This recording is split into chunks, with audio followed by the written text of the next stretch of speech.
اعوذ باللہ من الشیطان الرجیم بسم اللہ الرحمن الرحیم رب اغفر لی وتب علی انک انت التواب الغفور۔ سورہ بقرہ آیت نمبر 180۔ ہم لوگ 3 آیت پڑھیں گے، 180، 181 اینڈ 182، 3 آیت۔ تو ابھی ہم پڑھ رہے 180، 180۔ اعوذ باللہ من الشیطان الرجیم بسم اللہ الرحمن الرحیم۔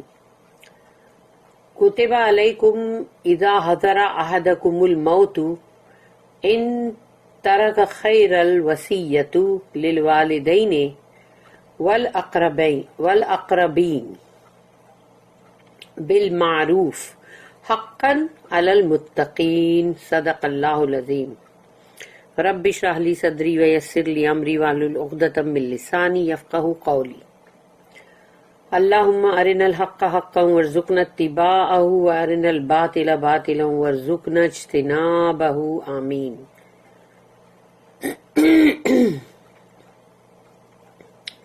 یہاں پر بھی ابھی شروعات ہوئی ہے کہ جیسے کوتیبہ، تو ہم نے پہلے بھی یہ پڑھے نا کہ اللہ نے جب کہا کہ کوتیبہ علیکم القصاص، تو یعنی تم پہ پرسکرائب کیا گیا قصاص۔ تو کوتیبہ جو ہے وہ یہاں پر جو ریپیٹ ہو رہا ہے، تو اس لیے انڈرسٹوڈ ہے وہ کہ میننگ کہ یہاں پر وہی ہے کہ اللہ کی طرف سے جو ایک حکم ہے کہ کوتیبہ علیکم، کہ پرسکرائب کیا گیا ہے تمہارے لیے، اذا حضر احدکم الموت، کہ جب جس کے بھی مطلب تم میں سے کسی کو بھی موت آئے، یعنی موت کا وقت قریب آئے، تو اس کے لیے اللہ نے یہ حکم کیا ہے۔ کتبہ کا مطلب ہوتا ہے لکھ دیا، حکم کیا، یا ڈیوٹی ہے، وہ فرض ہے، اس کو تم ٹال نہیں سکتے، یعنی تم کو کرنا ہی ہے، اٹ از اے مسٹ۔ تو اللہ کہتا ہے کہ تم میں سے جب بھی کسی کو بھی موت یعنی قریب آئے، اپروچ کرے، تو تمہارے لیے یہ لکھ دیا گیا ہے کہ ان ترک کا مطلب ہے کہ تم چھوڑتے ہو جو بھی جائیداد، پراپرٹی، جو بھی مال دولت، ان ترک خیر اب یہاں خیر ورڈ یوز ہوا ہے، یاد رکھو، دیکھو قرآن میں یہاں پر خیر ورڈ، اور یہ خیر کس کے لیے یوز ہوا ہے؟ مال و دولت کے لیے۔ تو اگر تم میں سے کوئی چھوڑتا ہے ترک خیر الوصیۃ، تو اگر اس نے کچھ بھی یعنی مال چھوڑا ہے خیر میں سے، گڈ میں سے، تو الوصیۃ للوالدین، تو اس کو ضروری ہے کہ وہ اس کی وصیت کرے والدین کے لیے، والاقربین، اور قرابت دار کے لیے۔ تو اس کی تاکید کی گئی، بالمعروف، بالمعروف ورڈ آ گیا نا یہاں پر، تو اب اس کو مطلب سمجھ جاؤ کہ اللہ نے بولا ہے ایسا نہ ہو کہ ماں باپ کی محبت میں آ کے ماں باپ کو ہی سب بہت سارا دے دو اور اولاد کے لیے کچھ نہ چھوڑو یا تھوڑا سا چھوڑو، یہ ناانصافی ہوگی۔ اور یا پھر کہ اولادوں کو زیادہ دے دو اور پھر والدین کو نہیں، اور یا پھر تمہارے رشتہ دار ہے جو اقربا، کہ ان کے لیے اگر یا کچھ نہ چھوڑو، اور یا پھر ان کو بھی تم پیار محبت میں آ کے میرا یہ بھائی، ارے میری یہ بہن، اس کو زیادہ دوں، تو پتہ چلا پھر سے اولادیں رکھڑ گئی۔ تو یہاں پر کہا گیا معروف طریقے سے، یعنی جو ان کے لیے صحیح ہے بس اتنا ہی ان کے لیے کرو۔ حقا علی المتقین، اور یہ حق ہے متقین کے لیے، جو متقین ہے، جو ڈرتا ہے اللہ سے، تو اس کے لیے یہ حق ہے، یعنی فرض ہے۔ تو یہ وصیت کی آیت جو ہے یہ آگے چل کے منسوخ ہو جائے گی جب سورہ نساء کے اندر پوری 2 آیتیں جو ہے 11 اور 12، جس میں پورا وراثت کا قانون ہے، اور وہ وراثت کا قانون آنے کے بعد یہ چیز جو ہے یہ منسوخ ہو جائے گی، ایبروگیٹ، لیکن پوری طرح سے نہیں. اس لیے کہ یہ بات یاد رکھو ہمیشہ کہ سب جو بھی وارث لوگ ہیں جن کا حق ہے ان کے لیے اللہ نے پورا بتا دیا ہے کہ سب کو کتنا پرسنٹیج ملے گا، لیکن 1/3 جو بھی مالک ہے جس کی وراثت ہے وہ اپنی مرضی سے اگر کسی کو دینا چاہتا ہے تو وہ دے سکتا ہے. تو وہ لیکن تمہارے لیگل ایئر نہیں ہے، لیگل ایئر کو تم نہیں دے سکتے. اس کے علاوہ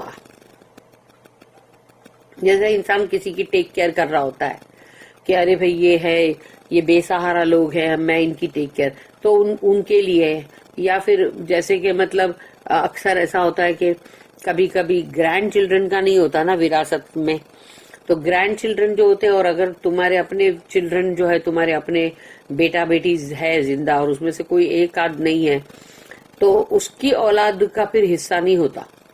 تو ابھی تم کو وہ اپنے گرینڈ چلڈرن کو تم کو دینا، تو تم اس کے نام پہ تم کر دو گے کہ بھئی یہ بیچارے رکھڑ نہ جائے، کیونکہ تمہاری ہے مطلب وراثت. اور پھر دوسرا یہ ہے کہ تمہاری وراثت میں سے تمہارا 1/3 پہ تمہارا وہ ہے. اور ویسے بھی جب تمہارا خود کا مال ہے اور تم اگر کوئی ایسی وصیت کرتے ہو کہ بھئی میرا حج نہیں ہوا ہے اور میں چاہتا ہوں کہ میرے لیے کوئی حج بدل کرے، اور وہ انسان کو میں یہ اس کا پورا خرچ دینا چاہتا ہوں اتنا، تو وہ چیز اس کے مال میں سے دی جائے گی، کیونکہ مال اس کا ہے اور اس نے پہلے اس چیز کے لیے بول دیا ہے، وصیت کر دیا.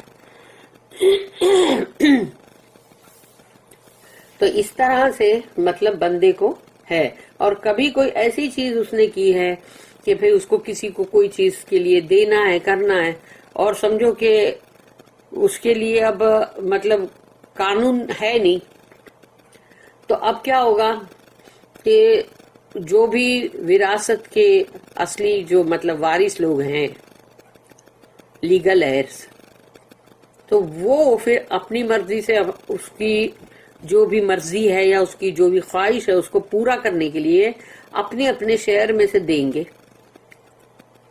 تو وہ ایک طرح کا سمجھو اپنے والد کے لیے یا ان کی خواہش پوری کرنے کے لیے انہوں نے ہبا کیا کہ ٹھیک ہے یہ لوگ یہ ہم اپنے حصے میں سے اتنا اتنا دیتے.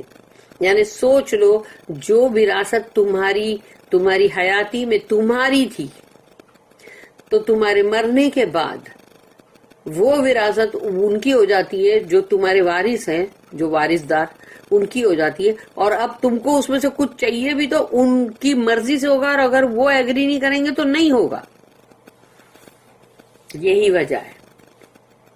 اس کو پڑھتے ہوئے میں یہی سوچ رہی تھی کہ انسان کو اپنی زندگی میں جو بھی کرنا ہے کر لے.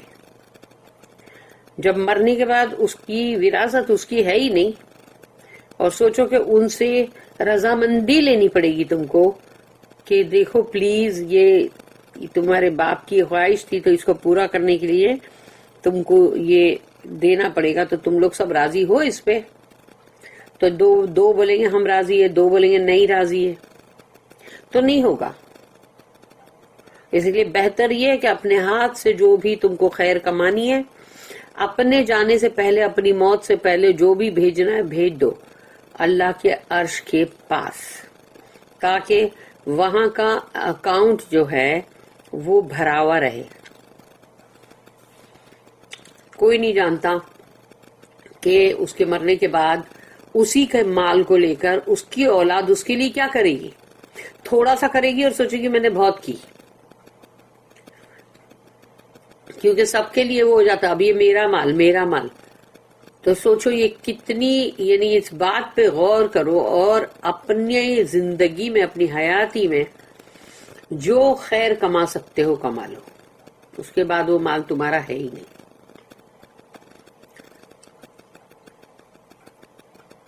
It is prescribed when death approaches any of you, if he leave any goods, that he make a bequest to parents and next of kin, according to reasonable usage. This is due from the God-fearing. Allah fearing المتقین. اس کی note ہے 186.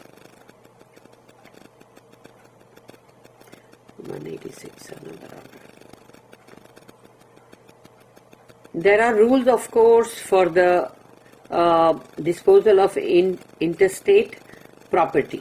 یعنی جو بھی تمہاری property ہے اس کے لیے جب مطلب اس کو جس طرح سے بھی اس کو سب دینا ہے نکالنا ہے تو اس کے لیے بہت سارے قانون ہیں. But it is a good thing that a dying man or woman should, of his own free will, think of his parents and his next of kin. کیونکہ یعنی کہ یہ اب جب ہی پہلی بار یعنی جیسے کہ یہ وراثت کا جو قانون کی بات ادھر آ رہی ہے یہ آیت مطلب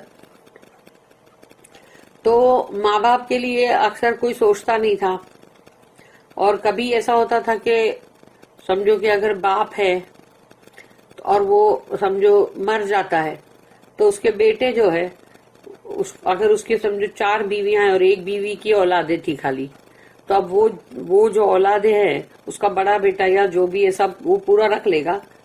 بلکہ جہالت کے دور میں یہ ہوتا تھا کہ وہ جو 3 بیویاں ہیں وہ ان کو بھی سوچتا تھا کہ ان کو بھی رکھ لو کیونکہ یہ بھی تو میرے باپ کی پراپرٹی ہے. تو اس طرح سے وہ جہالت کا دور تھا. اس وقت کے حساب سے جب یہ آیت آئی تو اس میں یہ کہا گیا کہ ماں باپ کے لیے بھی رکھو کہ ایسا نہ ہو کہ وہ بالکل بے سہارا ہو جائیں مطلب رکھڑ جائیں. اور پھر جو بھی تمہارے مطلب رشتہ دار ہے قریبی تو ان سب کا بھی تھوڑا دھیان رکھو تاکہ ان کو بھی ملے. Not in a spirit of injustice to others. اور یہ نہیں کہ تم اپنے جو حقدار ہے ریئل ان کا حق مارا جائے ایسا نہیں. But in a spirit of love and reverence to for those who have cherished him. یعنی وہ لوگ جو رشتہ داروں میں سے بھی سمجھو جو بھی ہیں خالہ پھپھی یا چاچا ماموں جو بھی ہیں تو جنہوں نے تم کو بچپن میں مطلب پالا پوسا اور پھر وہ لوگ جو رشتہ داروں میں ہیں اور پھر ماں باپ ہے تو ایسے ان سے جو تمہاری محبت ہے اس کی وجہ سے ان کے لیے مطلب ان کو دو ایسا کہ تاکہ وہ رکھڑ نہ جائیں. He must however do it according to reasonable usage. اور اس کو کرنا چاہیے کہ جیسے ان لوگوں کو کتنا ضروری کتنا ہوگا ان کی زندگی کے لیے ان کو کتنا مطلب ضرورت ہوگی اس حساب سے ان کو دو. The limitations will be seen further on. اور جو limitations بنائی گئی ہے اللہ کی طرف سے وہ آگے بتائی جائے گی. اب ہے آیت نمبر 181. فَمَن بَدَّلَهُ بَعْدَ مَا سَمِعَهُ فَإِنَّمَا اسْمُهُ عَلَى الَّذِينَ يُبَدِّلُونَهُ إِنَّ اللَّهَ سَمِيعٌ عَلِيمٌ. فَمَن بَدَّلَهُ تو جس کسی نے بھی بدل دیا وصیت کو چینج کر دیتے ہیں نا. بعد ما سمعہ اس کے بعد کہ سب نے وصیت کو سن لیا وصیت پڑھ کے سنائی گئی. اب سننے کے بعد ارے یہ اس میں غلط ہے یا پھر ہم کو یہ نہیں چاہیے ہم کو تو تھوڑا زیادہ چاہیے تو اب کیا ہے اس کو بدل دیا جا رہا ہے. فَإِنَّمَا اسْمُهُ تو اسم یعنی کہ گناہ جو ہے وہ اس پر ہوگا جس نے بدلا ہے. عَلَى الَّذِينَ يُبَدِّلُونَ جس نے بھی بدلا تو جس نے بھی اس وصیت نامے کو بدلا ہے اب گناہ بھی اسی کے سر پہ ہے. ان اللہ یقیناً اللہ ہے سمیع علیم. اللہ کے ایسے نام جو آتے رہتے ہیں آیتوں میں اور آیتوں کے اینڈ میں تو یہ نام کا مقصد ہوتا ہے سمیع علیم. سب کچھ سنا اللہ نے اور سب کچھ جانتا ہے اس لیے کہ جو وصیت تم سن رہے ہو وہ اللہ نے بھی سنی ہے اور جو وصیت میں کیا تھا اور کیا تم نے بدلا ہے اس کا علیم، اللہ علیم ہے، یعنی اس کو نالج ہے۔ تو یہ جو نام جب آتے ہیں نا اس طرح سے جوڑے جوڑے، یہ جو نام، یہ برابر اس آیت کے معنی پہ برابر فٹ ہوتے ہیں، اور وہ یا تو دھمکانے کے لیے یا اس موضوع کے اوپر برابر فٹ ہوتے ہیں۔ یہاں جب اللہ نے کہا کہ اللہ یقیناً اللہ ہے سمیع علیم، اس کو پڑھ کے تو بندہ جو ہے اندر سے کانپ جائے، اس کو کانپ جانا چاہیے کہ یہ اللہ کی طرف سے کتنی بڑی دھمکی ہے کہ اللہ سب کچھ سن رہا ہے اور سب کچھ جانتا بھی ہے۔ تو جب وقت آئے گا اللہ کے سامنے کھڑے ہوں گے، اس وقت اللہ بتائے گا کہ میں نے کیا سنا اور میں کیا جانتا ہوں۔ تو یہاں دنیا کا تھوڑا سا فائدہ ہو بھی گیا، کچھ تم نے ہیرا پھیری کر بھی لی، اس کا فائدہ کیا؟ اگر انسان کی یہ 50-60 سالہ زندگی جو ہے اس میں تم نے تھوڑا سا فائدہ کر بھی لیا تو کیا فائدے کا کہ مرنے کے بعد وہ فائدہ تم کو نہیں ملنے والا، کیونکہ ایک کفن ہے جو ساتھ میں جانے والا ہے، دنیا کا کوئی بھی مال ساتھ میں نہیں جانے والا۔ تو ایک تو نمبر 1 یہیں پر قصہ ختم ہو گیا۔ اس کے بعد جب کھڑے ہوں گے اللہ کے سامنے تو اس حرکت کی وجہ سے اگر جہنم میں انٹری ہو گئی، داخلہ ہو گیا، تو بندہ تو ہزاروں برس جہنم میں رہے گا نا۔ تو اب فائدہ کیا ہوا تمہارا یہ رد و بدل کر کے یا ہیرا پھیریاں کر کے؟ تھوڑا سا دنیا کا معمولی سا فائدہ۔ اس لیے بہتر ہے کہ بندہ روکھی سوکھی کھائے، حلال جو ہے وہی کھائے، حرام سے اپنے آپ کو روک کے بچائے، خواہ وہ کوئی بھی لقمہ حرام کا جو ہے وہ اپنے پیٹ میں نہ ڈالے اور نہ اپنی اولادوں کے پیٹ میں ڈالے، کیونکہ یہ کرنے سے بندہ اپنے آپ کو، اپنی اولادوں کو بھی جہنم کا نوالا بناتا ہے۔ کیونکہ جو گوشت، جو ہڈی، جو خون حرام کی چیز سے بنے گا تو وہ جہنم میں جلنا ضروری ہے، کیونکہ جو بھی گندی چیز ہے وہ گندگی کے ساتھ جنت میں داخل ہی نہیں ہو سکتا۔ ایک ڈاٹ، ایک رتی، ایک ایٹم کے برابر بھی جس میں گندگی ہوگی وہ جنت میں داخل ہی نہیں ہو سکتا۔ تو گوشت پوشت پورا، خون، ہڈیاں، سب کچھ اگر حرام سے بنا ہو تو وہ کیسے جنت میں کیسے داخل ہوگا؟ ناممکن ہے۔ If anyone changes the bequest after hearing it, the guilt shall be on those who make the change.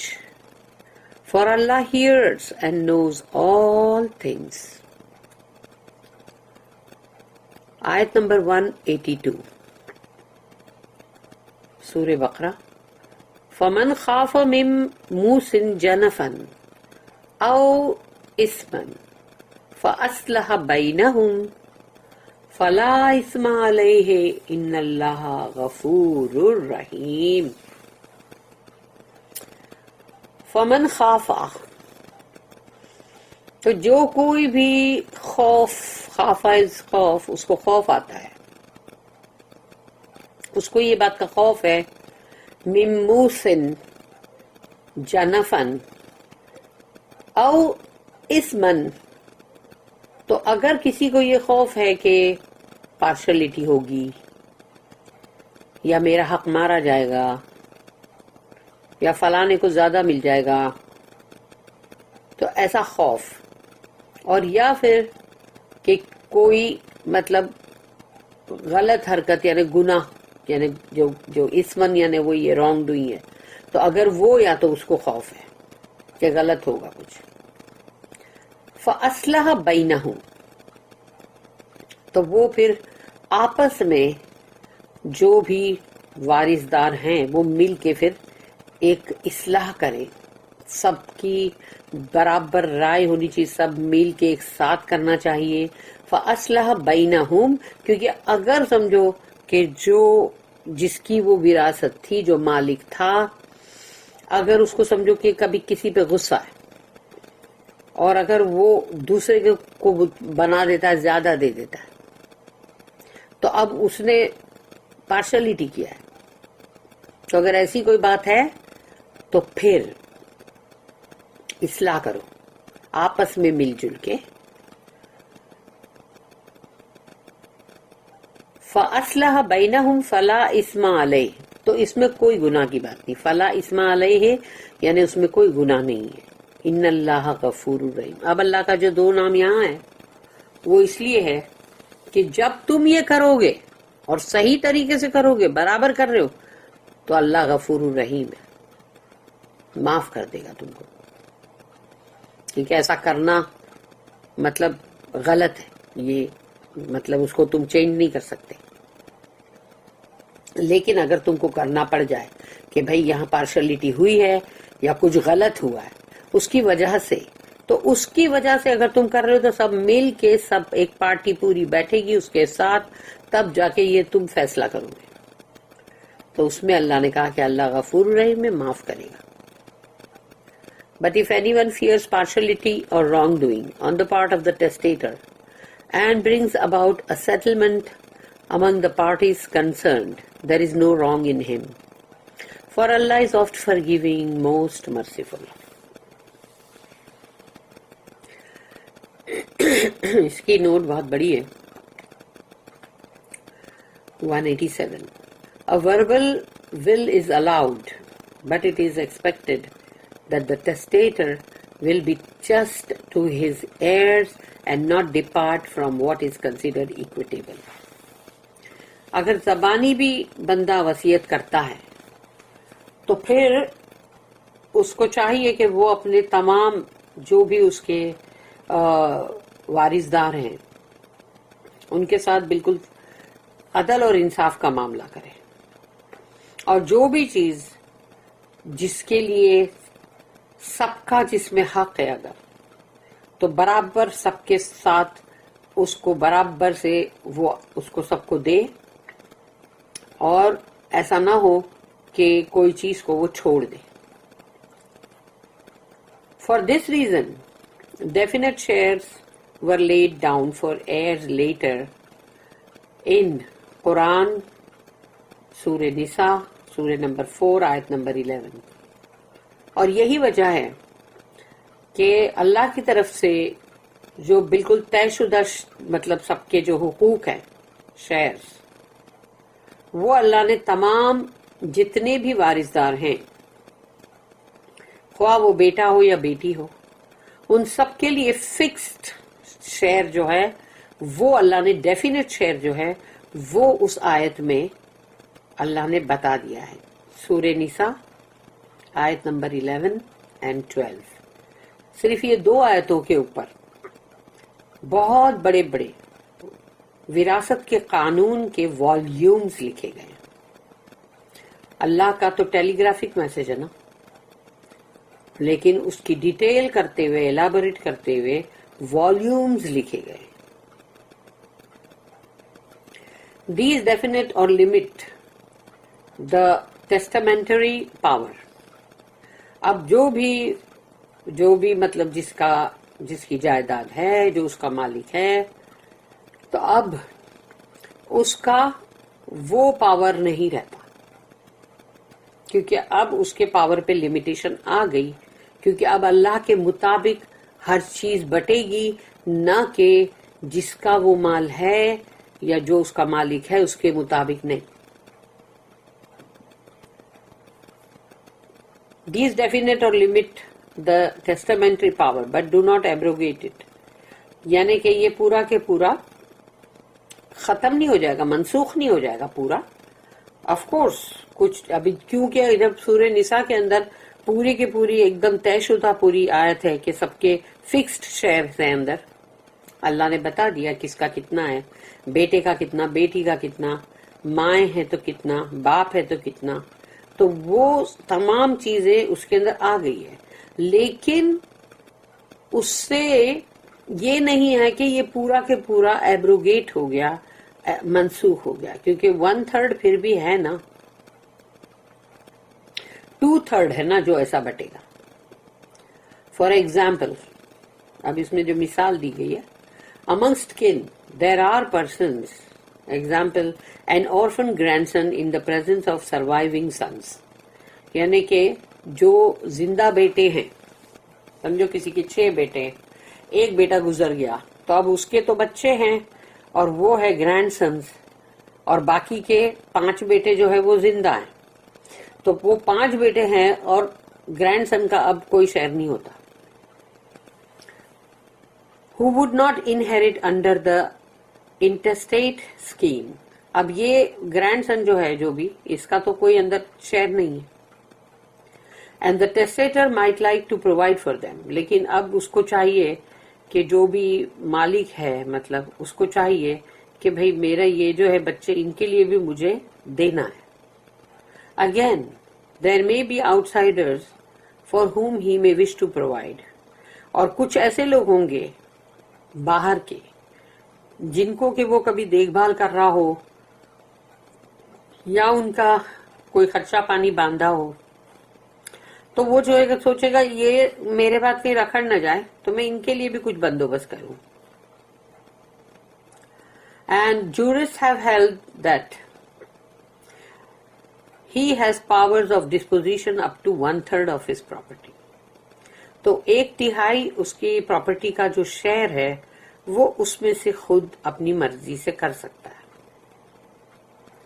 But he must not be partial to one heir at the expense of another، اور یہ نہیں ہو سکتا کہ تم کسی بھی ایک جو وارث ہے اس کا حق مار کے دوسرے کو دو، یہ غلط ہے.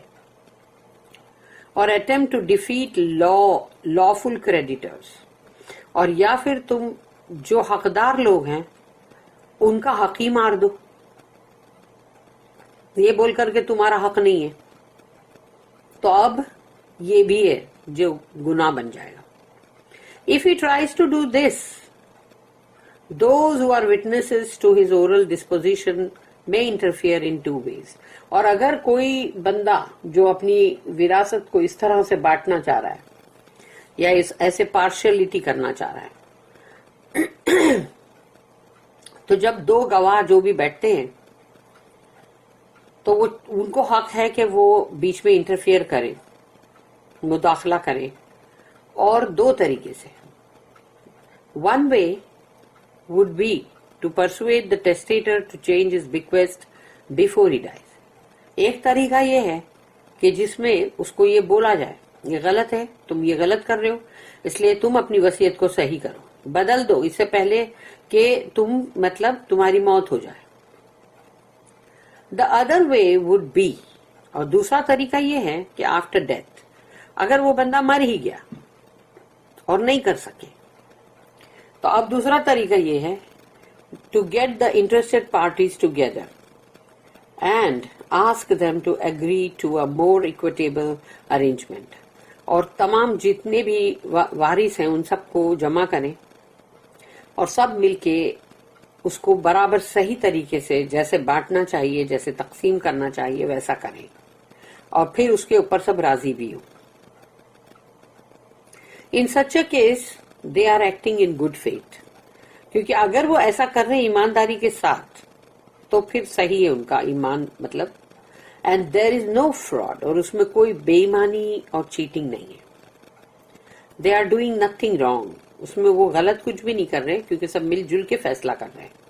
اسلام approves of every lawful device for keeping brethren at peace، اسلام کے اندر یہ چیز ہے کہ ہر قانون جو مطلب لوگوں میں اتفاق رکھے اس کو مطلب زیادہ اس کو پسند کیا گیا ہے.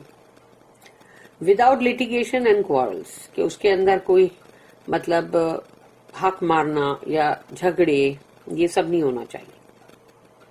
Except for this the changing of the provisions of a will is a crime، اس کے علاوہ اگر کبھی وصیت نامے کو بدلنے کی کوشش کی تو وہ بہت بڑا جرم ہے.